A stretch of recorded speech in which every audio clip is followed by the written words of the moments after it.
मुतलिक फौरियत जा 5 पुट अखियुनि जे नूर खां महरूम आहिनि जिन जे वालिदैन पुटनि जे इलाज लाइ वक़्त वारनि खे माहौल जी अपील कई आहे।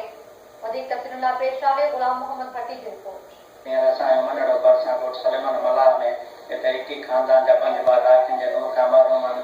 अचो हिननि खां पुछो हिननि जी कंहिं सहायता कई आहे या न। तव्हांजो भला इलाज हाल साल करायो?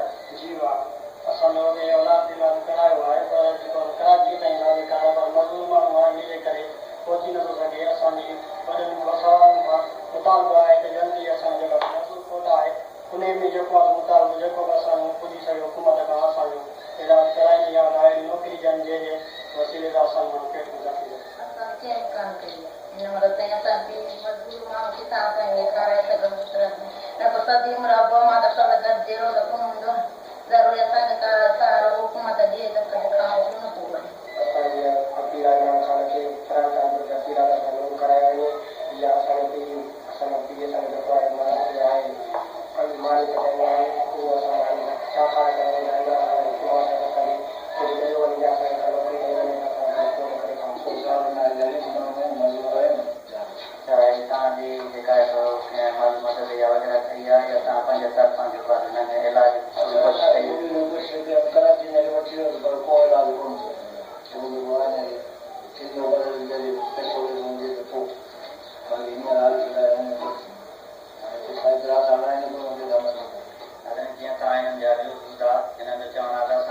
सहायता न कई आहे।